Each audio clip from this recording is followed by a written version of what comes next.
Let's be honest. Taking over a messy project feels like an impossible task, right? Would you even know where to start? Or, matter of fact, when is it going to end? And do you have what it takes to build trust with a fractured project team, a fractured stakeholder team, and still deliver results under pressure? But what if, just a what if, I'm just guessing here, your leadership can turn, oh, I like this family, chaos into order? Let me share a short story with you, family. One of the things that when you sign up for this thing that I love, that I hope you fall in love with, called project management, you're you don't get to hear unless you're listening to it now, but or through the different episodes, but you don't get an opportunity to understand what happens when you get that messy project. You don't understand when you get that project where either the project manager has left on his own accord, or or her own accord, or they decided to hand that off to you because maybe that other project manager, they needed them on something else. So now you have this project, you have these artifacts, if there's artifacts, you have a team that is looking at you to say, what are we going to do now? You see, that's where I was, family. I'll never forget it. I will recall it just for you for this one moment. This is where I was at. I was thinking to myself, why did I even sign up to be a project manager? Because this project was beyond messy. It was one of those projects where you don't even wish on your enemy. Maybe you do. I don't know. But the point I'm trying to make here, family, is that this project didn't have the artifacts, project schedule, communication management plan, stakeholder register. I was literally starting from ground zero with the expectation that will be done in a certain amount of time, which is, we know that's what a project has, a beginning and end date, but we were closer to the end date than we were the beginning date. And I had to realize, I had to get my thoughts together. I had to get out of the victim mode and say, this is where we're at. This is what we have. What are you going to do? And I'm going to walk you through some of the things that I did, and some of the things that, looking back, I wish I would have done. So I hope you enjoyed today's episode. Point number one, assess the current state. You know, a lot of times, especially my ambitious project managers, what ends up happening is they want to just jump right in and try to figure out everything and solve everything and move, move, move, move, move. And yet they didn't take the time. This is me. Maybe I'm putting my, as they say, I'm putting my dirty laundry out there for the world to see, because of the fact of, I always tell you, family, I'm not telling you something that I heard. This is something that I lived, I ate, I breathed, because of the fact of, I really appreciate this craft called project management. And I'm hoping this will help you. And so one of the things that I learned from was, don't jump right in and try to take over everything. First step is understanding the current state. We need to assess the current state. So right away, what I did was schedule a immediate deep dive into the project status. What I needed to understand is, where are artifacts stored? What artifacts do we have? What are the expected, the estimated timeline? And what are the issues, risks, people risk, material, all of I'm looking at everything before I talk to anybody. Because first I need to understand what I am. I want to create a narrative by myself before I start talking to the project team or start talking with stakeholders, because they're going to tell me things that are going to be important. Matter of fact, imperative. However, I need to come in there somewhat prepared to see what I seen based on the documentation. Now, if there's no documentation and all it is a schedule, then we work from that, but we work from what we have. Here's an actionable tip. Conduct a gap analysis to understand where the project stands versus where it needs to be. This is key, family. If you message, anytime I say message, this is something you want to pay attention to. This, if you're driving, when you get to your destination, please come back to this original point, because it's important, family, to understand first, where does the project stand? And then we move to, where is it going? and where it needs to be. But don't jump in automatically and say, where does this need to be? No, no, no. Where are we at? So my first point is do a gap analysis to understand where the project stands versus where it needs to be. Highlight areas that need urgent attention and share this assessment with your project team as well as your key stakeholders. Point number two, rebuild trust with the teams. Let's be honest, family. The team dynamics has probably took a strain from this troubled project.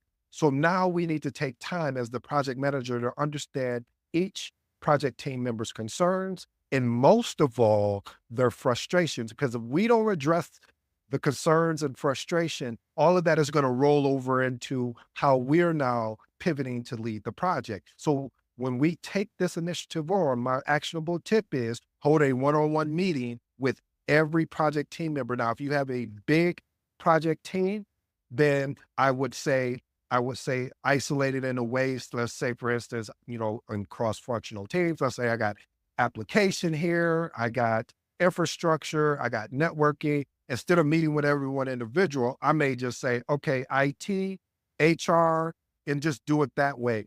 But most of the time, I mean, the biggest team that I've ever led, probably anywhere from 50 to 100. I think that's right. But don't quote me on that. But it was a lot of people.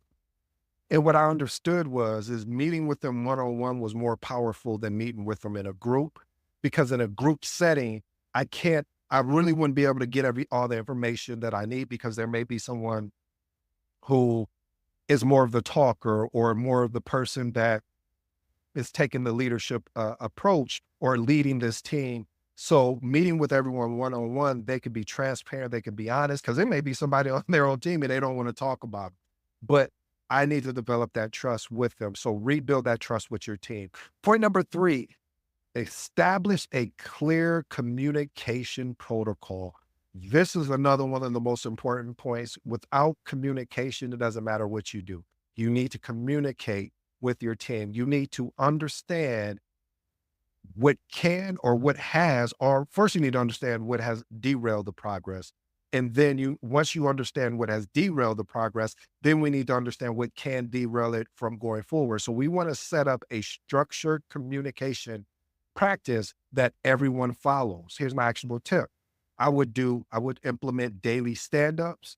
I would do a weekly status meeting, and I will share my communications on channels like Sana, Slack, Teams, whatever you guys use as a communication channel. That's like an instant messenger. I would leverage that right away. And the stand-ups is really, and it's probably gonna stress people out, like, oh, we got to be at a meeting again. But how you add value to this meeting is that you make it 15 minutes you make it 15 minutes or less. And then you go around the room and say, hey, what issues are you guys having? And you talk to everybody on that stand up, and the ones that are having the issues or we have impediment, we have a separate meeting with those individuals or that group. We don't take up the team's time, because what happens a lot of times is that even though it's a good strategy to solve a problem with the team, when you're doing daily stand-ups, sometimes that can get exhausting with the team if you're trying to solve in that stand-up with only 10 or 15 minutes. So I recommend that taking that, whatever that impediment or issue is, outside of the meeting, and then you guys have a meeting to talk through it. And during a weekly status meeting, you can even take that impediment. Let's say our weekly status meetings were on Wednesday, but on Tuesday, we identified this impediment. We need to understand, is this impediment an urgency, or is this something that we have time to resolve? If this is an urgency, this is like drop everything and do now, then we need to take care of it now. But if we have time, then we'll leverage the weekly status meeting to actually solve that particular issue. Point number 4, review vendor contracts and SLA, service level agreements. The reason why we want to understand and do this, family, is vendors can cause bottlenecks, and if service agreements are not up there. Trust me, I've worked with vendors, and and I'm gonna be honest, it wasn't their fault. It was actually the business fault, where we were supposed to deliver A, and then they were supposed to bring us B. Let me rephrase that.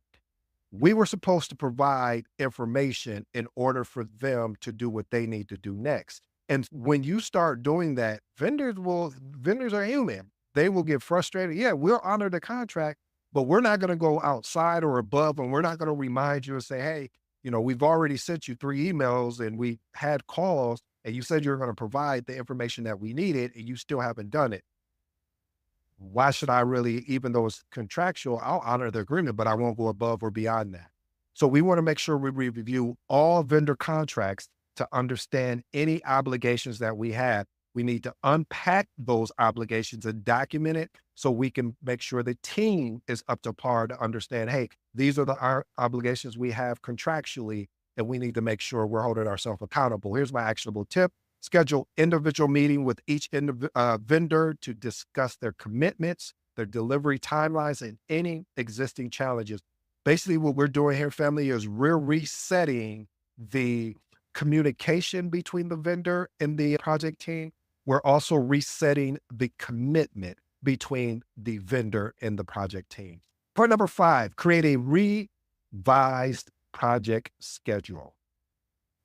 Again, create a revised project schedule. See, we need to develop a realistic and achievable project schedule that addresses the current challenges and sets clear deadlines. My actionable tip, I would recommend using software like MS Project, Asana, Monday.com. There's smart sheets. There's plenty of them out there. Excel, you can use a basic Excel if your organization doesn't offer any of those I mentioned, Microsoft Project, Asana, Monday.com, Smartsheet. Reason why I say that is because we need to put some type of schedule together to see who owns what and what our timelines look like, and we need to make it visible to the entire team. Point number 6, address critical risk proactively. Identify and document all known risks that may impact the project, especially, and I do mean especially, with vendor management and team dynamics. Here's my actionable tip.